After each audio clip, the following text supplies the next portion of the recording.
The USS Gerald R Ford, the U.S. Navy's most expensive and advanced aircraft carrier, grapples with persistent technical issues, casting doubt on its operational capabilities. Despite its high cost, effectiveness concerns persist. So why invest so heavily in such a vessel? Let's examine, but first, an overview of this massive military asset. Before we delve into the technical intricacies of this warship, let's first examine its maiden voyage. The USS Gerald R Ford, a massive new addition to the U.S. Navy, embarked on its inaugural journey to Europe on November 14, 2022. Its significance lies in being the largest, costliest, and potentially most powerful warship ever constructed. Despite its outward similarity to previous models, the Ford-class aircraft carriers represent a significant leap forward in design, incorporating 23 innovative systems utilizing cutting-edge technologies. These carriers secure America's lead in naval development over other nations. President George W. Bush and Defense Secretary Donald Rumsfeld took a bold and risky decision to pursue an innovative approach. They invested an additional $5 billion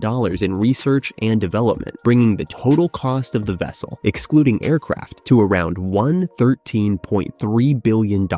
Although formally commissioned in July 2017, the ship didn't become fully operational until December 2021, marking the end of a 20-year project. Every warship, including the first of its kind, is essentially a prototype, and thorough testing of its systems can only happen at sea or during construction. After nearly 5 years of resolving emerging issues with the new systems, the project, considered too crucial to fail, has now demonstrated financial benefits and is a testament to persistent effort. With abundant reserve capacity and power generation, it can adapt to future advancements in ship and aircraft technology. The U.S. Navy now possesses the world's leading platform. After challenges with the Zumwalt-class destroyers, the U.S. Navy opted not to integrate multiple advanced technologies into a single new warship design. However, plans are underway for additional Ford-class carriers, including the USS John F. Kennedy, USS Enterprise, and USS Doris Miller. The USS Gerald R. Ford signifies the Navy's commitment to carrier-based aviation and marks its first new carrier design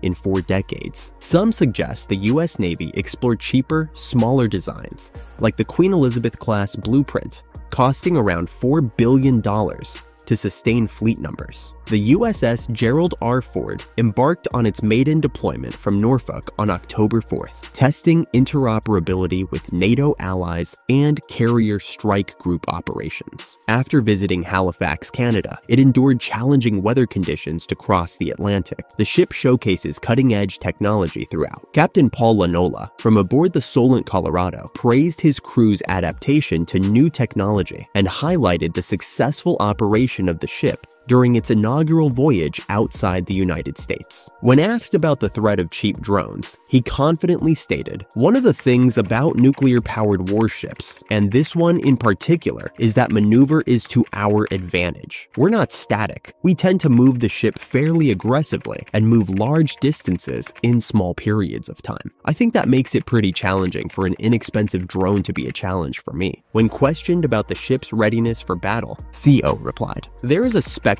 but we are at a high level of readiness. We still have some workups to do and are working our way up to the very top level. We most certainly could battle if given the duty tomorrow." Apart from maintaining peace and stability in Europe, the deployment also serves as a commitment to U.S. allies. Commending his hosts, he remarked, "I really appreciate that partnership and the welcome we've had here.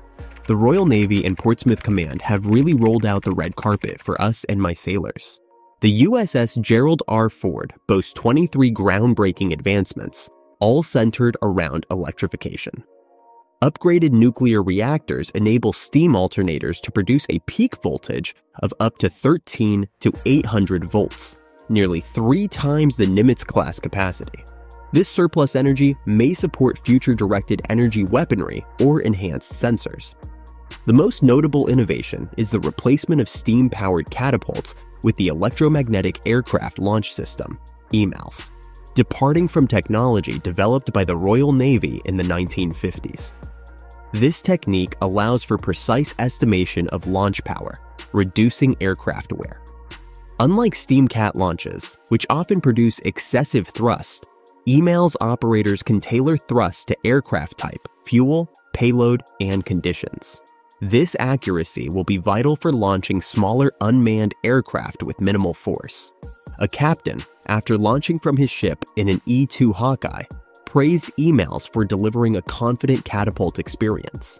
Ford's power is boosted by its Advanced Weapons Elevator (AW) system, often overlooked yet crucial for supplying weapons to the flight deck. Technical issues with its 11 AWEs delayed Ford's service entry, but Dr. Jim Fish, the ship's weapons officer, now confirms they are functioning flawlessly during deployment. Electromagnetic induction powers the lifters without cables or hydraulics, simplifying construction and reducing maintenance of heavy elevator shaft doors. AWEs move at 150 feet per minute, handling loads up to 24,000 pounds, enabling faster and safer aircraft arming compared to Nimitz's cable lifts. This boosts the sortie generation rate to around 160 per day, facilitated by doors fitting beneath aircraft wings when open. The Ford employs 4 upper stage advanced weapons elevators for transferring weapons to the flight deck and 7 lower stage AWEs for moving munitions from deep magazines to assembly areas. Unlike the Nimitz, all munitions on the Ford are stored undercover, improving safety and freeing up more space for aircraft maneuvering. Despite significant investment in AWEs, a considerable amount of Ford's ammunition is still manually managed by staff using transportation carts in the deep magazines.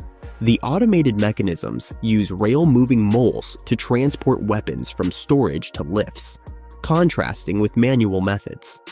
The United States Navy has a wider range of ammunition types and doesn't face personnel shortages. While Ford's accommodations have improved, many junior enlisted still share basic 40-man berthing spaces with 3-tier bunks, which is less luxurious than Royal Navy vessels. HMS Queen Elizabeth provides cozy accommodations with twin bunks and comfortable mess areas. Ford's main shipbuilder employs 25% fewer personnel than Nimitz. With an additional 2,400 personnel from the Air Wing, investing in automated equipment up front may offset rising expenses for sailors' pay and benefits over time. The effectiveness of lean manned battleships like the QC in major damage control scenarios or extended combat operations is uncertain. Technical challenges have surfaced despite the Ford carrier's advanced technology, prompting concerns among observers about its operational capabilities. The USS Gerald R Ford's operational testing will likely continue until 2027 due to reliability issues. It hasn't proven the ability to stay at sea for over 35 days without a port visit, and the Navy has yet to conduct basic sortie generation tests, raising concerns and inviting comparisons with Nimitz-class carriers. The USS Gerald R Ford's sortie generation rate is hindered by technological issues despite substantial investment in cutting-edge technologies. Launch and recovery system defects discovered during initial testing are a key factor.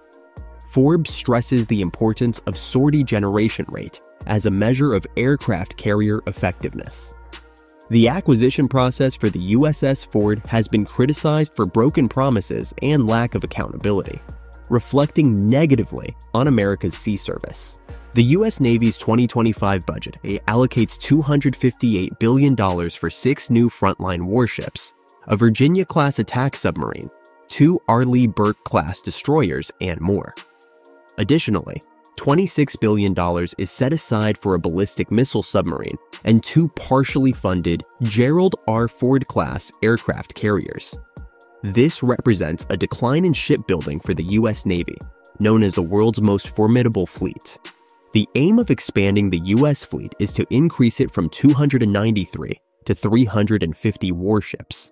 Since ships typically last around 30 years, the Navy needs to acquire an average of 12 new ships annually to reach and sustain 350 hulls. To maintain its current size, it requires about 10 new ships per year. However, the 2025 budget would only fund half of the required number. That's all for this video.